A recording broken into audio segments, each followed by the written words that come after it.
Hello everyone, welcome to your YouTube channel पढ़ाई में निया। कैसे हैं आप सब। और आज हम आपके साथ लेकर आए हैं यूपी टीजीटी पीजीटी कॉमर्स के लिए एक बहुत इंपॉर्टेंट वीडियो, जिसमें हम आपके साथ डिस्कस करेंगे स्टैटिस्टिक्स के प्रैक्टिकल क्वेश्चंस।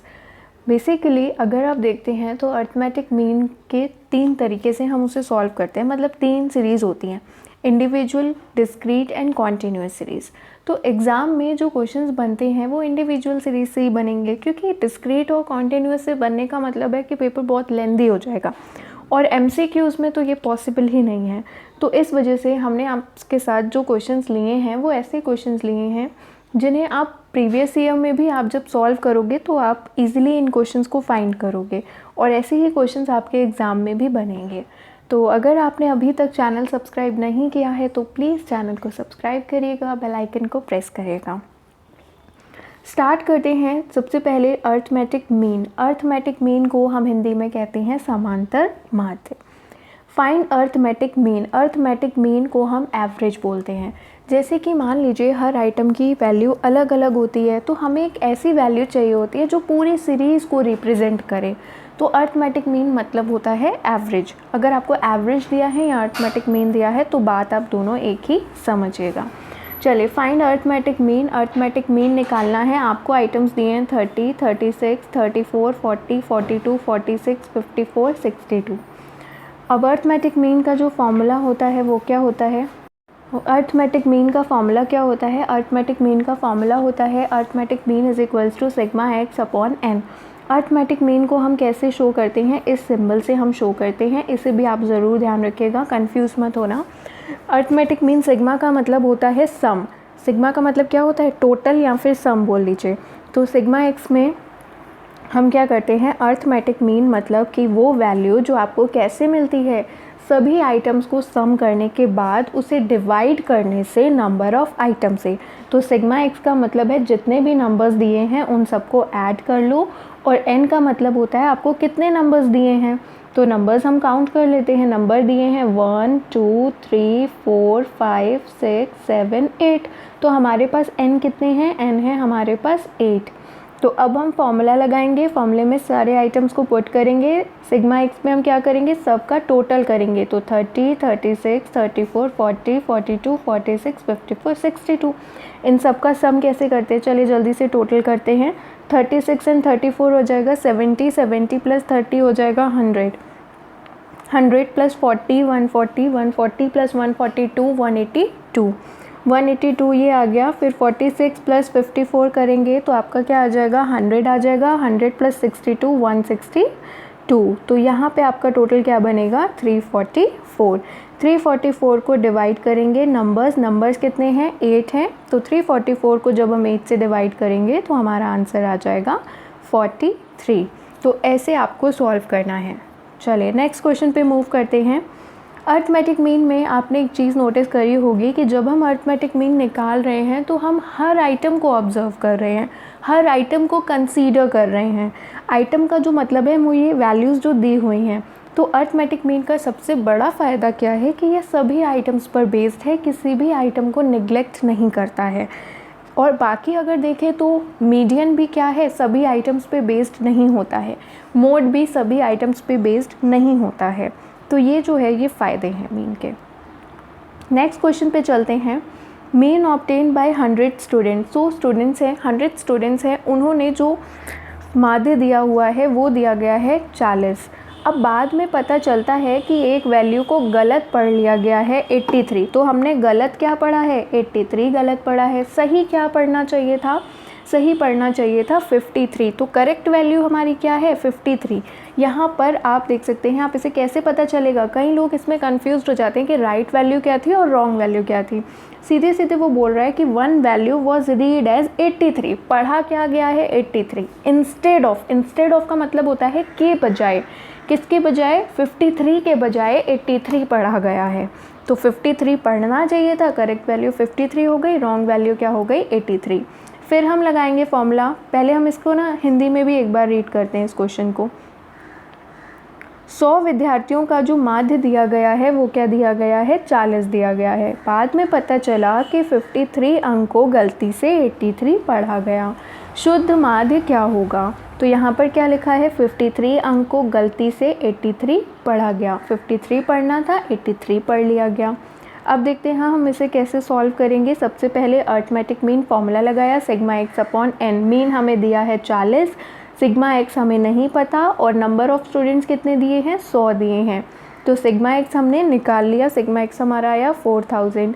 फिर इसके बाद 4000 में हम क्या करेंगे, सही वैल्यू को शामिल करेंगे और जो गलत वैल्यू उसको हटाना है। जब किसी भी चीज़ को शामिल करना है तो जोड़ देंगे और किसी भी चीज़ को हटाना है या बाहर निकालना है तो उसे माइनस कर देते हैं। तो 4000 प्लस 53 माइनस 83, तो 53 माइनस 83 माइनस का 30 आ जाएगा। 4000 माइनस 30 3970 डिवाइड बाई 100, तो आपका क्या आंसर आ जाएगा, 39.70 आंसर। तो ऐसे निकालेंगे हम ऐसे क्वेश्चंस जब आप देखेंगे तो आपको बहुत सारे मिलेंगे प्रीवियस ईयर में भी। और इसकी बजाय अब क्या हो सकता है, कॉम्प्लिकेटेड करने के लिए क्वेश्चन को आपको और भी वैल्यूज़ दे दी जाएंगी। मान लो 10 दिया है तो आपको 8 रीड कर लिया, 100 दिया है तो 80 रीड कर लिया या 72 रीड कर लिया। तो ऐसे और भी वैल्यूज़ को ऐड करके इसमें क्वेश्चंस बनाए जा सकते हैं। नेक्स्ट है मीडियन। मीडियन को हम हिंदी में क्या कहते हैं, मीडियन को हम हिंदी में बोलते हैं माध्यिका। फाइंड आउट मीडियन, मीडियन आपको फाइंड आउट करना है। मीडियन जहाँ कहीं भी आपको, जिस भी एग्ज़ाम में आप बैठे हों वहाँ पे मीडियन का क्वेश्चन आए तो आपको सबसे पहला काम क्या करना है, सबसे पहला काम आपको डाटा को अरेंज करना है असेंडिंग या फिर डिसेंडिंग ऑर्डर में। ये मत कंफ्यूज होइएगा कि सिर्फ असेंडिंग में ही लगाएंगे, असेंडिंग हो या डिसेंडिंग हो किसी में भी आप अरेंज कर सकते हैं मीडियन में। मीडियन पहले तो क्या होता है, मीडियन जो होती है वो एक सेंट्रल वैल्यू होती है। मीडियन क्या होती है, एक केंद्रित वैल्यू होती है जो पूरी सीरीज़ को दो हिस्सों में बांट देती है। मतलब ये क्या करता है, जो मीडियन जो होता है वो वैल्यू होती है जो पूरी सीरीज़ को दो भागों में बांट देती है। एक भाग जो होगा उसमें जो मीडियंस की वैल्यू होंगी वो कम होंगी और दूसरे में क्या होगा, ज़्यादा होंगी। मतलब पूरी सीरीज़ को दो भागों में बांट देने का काम करता है। ये जो भाग बांटता है वो तो बराबर ही होता है, ठीक है, वो भाग क्या होता है, वो तो बराबर ही होता है। चलिए देखते हैं इसे। सबसे पहले आपको क्या करना है, असेंडिंग ऑर्डर में अरेंज करना है। 15, 20, 23, 23 इसे हम लोगों ने सबसे पहले असेंडिंग ऑर्डर में अरेंज कर दिया। फिर हम देखेंगे कि ये कितने नंबर्स हैं, 1 2 3 4 5 6 7 8 9, n कितना है, 9 है। अगर हमारा n क्या होगा, ऑड होगा। ये हमारा n क्या है, ऑड है। तो ऑड होगा तो हम फॉर्मूला क्या लगाएंगे, median is equals to n plus 1/2th item. n हमारे पास कितना है, 9 है। 9 प्लस 1/2th 10/2th आइटम। तो 10 डिवाइड बाई 2 क्या हो जाएगा, 5th आइटम। 5th आइटम हमारा कौन सा है, 1 2 3 4 5। 5th आइटम हमारा है 25। तो हमारा आंसर क्या आ जाएगा, 25 आ जाएगा। तो ऐसे ये क्वेश्चन को आपको सॉल्व करना है। लेकिन मीडियन जब आपने देखा तो इसमें मीडियन में कमी है। मेन कमी क्या है कि सबसे पहले आपको सीरीज़ को अरेंज करना पड़ता है। चलो वो भी कोई कमी नहीं है, लेकिन इसमें हर आइटम को आपने कंसीडर नहीं किया है। आपका जो मेन मकसद था वो क्या था, सिर्फ वो वैल्यू जो क्या हो, n को रिप्रेजेंट करती हो, जो आपने यहाँ पर निकाला 5th आइटम ही आपने बस कंसीडर किया। तो मीडियन की सबसे बड़ी कमी क्या है कि ये सभी आइटम्स पर बेस्ड नहीं होता। लेकिन इसका फ़ायदा क्या है कि ये क्वालिटेटिव डाटा में भी यूज़ हो सकता है और ग्राफिकली भी हम इसको यूज़ कर सकते हैं। केवल मीन है जिसे आप ग्राफिकली रिप्रेजेंट नहीं कर सकते हो, मीडियन और मोड को ग्राफिकली रिप्रेजेंट कर सकते हो।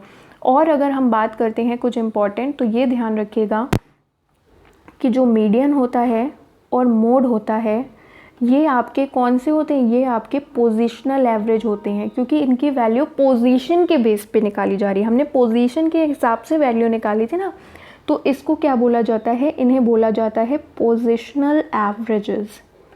और मीन को क्या बोला जाता है, मीन को बोला जाता है अर्थमेटिकल एवरेज, ठीक है। इसे हम क्या बोलते हैं, पोजीशनल एवरेज, और मीन को क्या बोलते हैं, मैथमेटिकल या फिर अर्थमेटिक एवरेज। चलिए नेक्स्ट क्वेश्चन पे चलते हैं। नेक्स्ट क्वेश्चन में आपको 8 स्टूडेंट्स हैं, 8 विद्यार्थियों का वजन दिया हुआ है, आपको निकालना है माध्यिका। चलिए देखते हैं। आज सबसे पहले क्या करेंगे, सबसे पहले डाटा को अरेंज करेंगे असेंडिंग या फिर डिसेंडिंग, किसी में भी।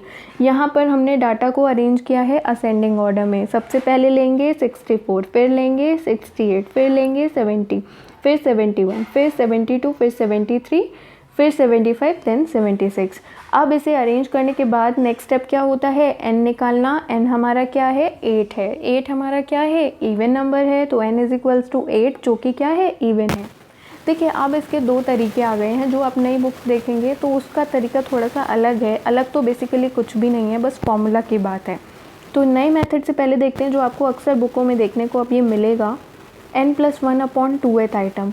सबसे पहले वही फॉर्मूला आपने लगाना है जो आपने ऑड में पढ़ा है। तो ऑड में आपने क्या पढ़ा है, n+1/2th आइटम। n की जगह आप क्या रखेंगे, 8 रखेंगे। 8+1/2th करेंगे, 8+1 क्या होगा, 9। 9 डिवाइड बाई 2 क्या आ जाएगा, 4.5 आइटम। अब 4.5 आइटम को हम कैसे कैसे लिख सकते हैं, 4th item plus 5th item divide by 2। ठीक है, इसे हम कैसे लिख सकते हैं, 4th item plus 5th item divide by 2। इसे और अच्छे से समझिए। तो जैसे मान लीजिए किसी ने बोला 3.5 आइटम, तो 3.5 आइटम को कैसे लिख सकते हैं, 3th item plus 4th item divide by 2। अगर मान लीजिए बोला है 5.5, तो आप किसे कैसे लिख सकते हो, 5.5 item 5th item plus 6th item divide by 2। ठीक है, ऐसे हम इसे लिख सकते हैं। अगर बोला जाए 6.5 आइटम, तो 6th item plus 7th item divide by 2। चलिए अब इसके बाद 4th आइटम और 5th आइटम अपॉन 2 लिखने के बाद अब हम देखेंगे 4th वैल्यू क्या है, 4th आइटम पे कौन सी वैल्यू है और 5th आइटम पे कौन सी वैल्यू है। तो 4th आइटम पे जो आपकी वैल्यू है उसे देखते हैं, ये है 1, ये है 2, ये है 3, ये है 4। तो 4th आइटम पे क्या है, 71, और 5th आइटम पे क्या है, 72। इन दोनों को अब हम क्या करेंगे, जोड़ देंगे। 71 प्लस 72 डिवाइड बाई 2, 143/2। तो इसे सॉल्व करने पे क्या आ जाएगा, 2 7 ज़ा 14, 1.5। तो 71.5 आपका आंसर आ जाएगा। अब देखते हैं कि इसे फॉर्मूला से कैसे सॉल्व करेंगे। फॉर्मूला क्या होता है, n/2th item plus n/2 plus 1। यहाँ पर एक चीज़ में कंफ्यूज नहीं होना है, इसे ऐसे नहीं लिखना है आपको, ये गलत हो जाएगा। इसको कैसे लिखना है, पहले n/2 है फिर +1 है। यहाँ पे ये चीज़ थोड़ा ध्यान रखिएगा। n कितना दिया है, 8 दिया है। 8/2 करेंगे तो आ जाएगा 4th आइटम। फिर यहाँ पर पहले आप क्या सॉल्व करोगे, n/2 को सॉल्व करोगे। तो 8 डिवाइड बाई 2 क्या हो जाएगा, 4th। 4 + 1 क्या हो जाएगा, 5th आइटम।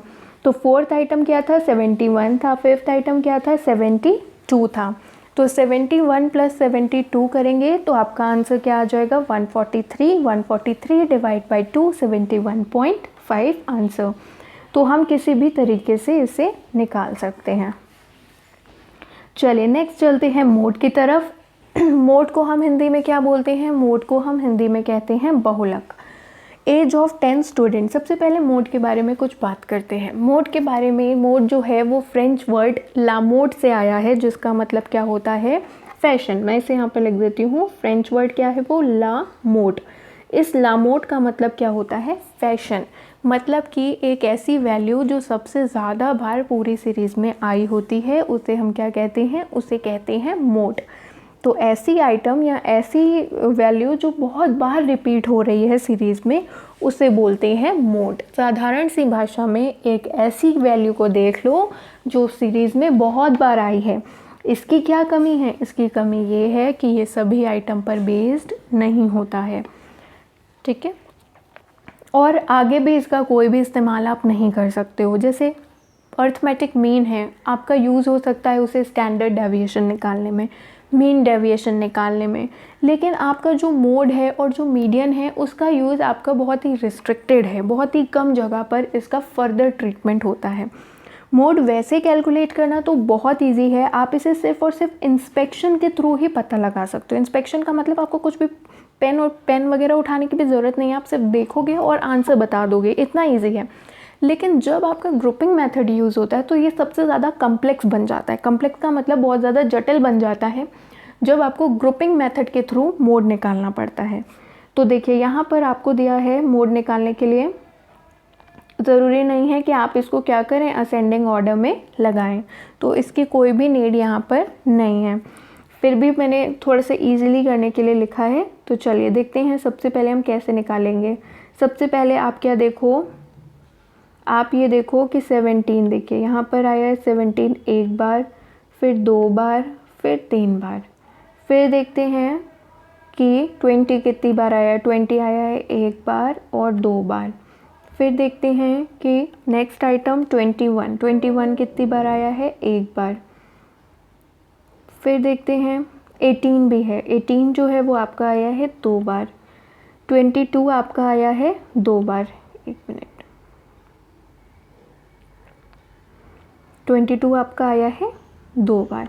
तो अब देखिए कि किस कलर का आपको एरो सबसे ज़्यादा बार नज़र आ रहा है। तो आपको सबसे ज़्यादा बार जो नज़र आ रहा है एरो, वो आपको आ रहा होगा पर्पल कलर वाला। यहाँ पर देखिए 1, 2 और 3 टाइम्स, 3 टाइम्स आपको ये पर्पल कलर का एरो जो है वो दिख रहा है।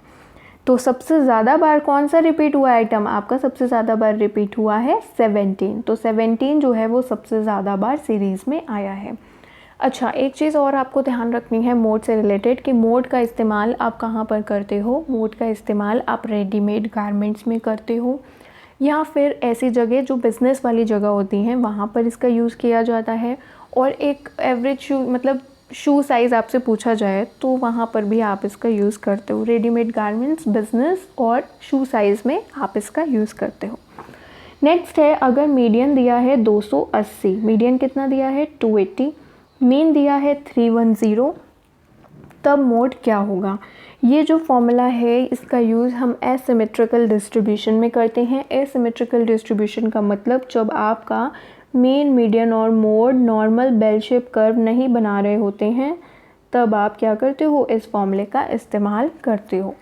फॉर्मूला क्या है, मोड बराबर 3 मीडियन माइनस 2 मीन। तो बहुलक बराबर क्या है, 3 माध्य का माइनस 2 समांतर माध्य।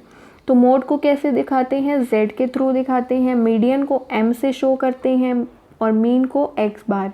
तो अब हम इसमें क्या करेंगे, वैल्यूज़ को सिंपली पुट करेंगे। मीडियन कितना दिया है 280, 3 गुणा 280 कितना हो जाएगा 840।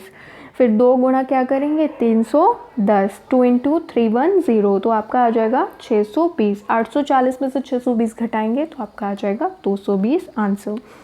तो हमने आज इसमें आपके साथ शेयर किए मीन से रिलेटेड क्वेश्चंस और मीडियन से रिलेटेड और मोड से रिलेटेड। अब जो नेक्स्ट वीडियो बनाएंगे उसमें हम आपके साथ शेयर करेंगे ज्योमेट्रिक मीन, हार्मोनिक मीन और मेजर ऑफ डिस्पर्शन से रिलेटेड प्रैक्टिकल क्वेश्चंस।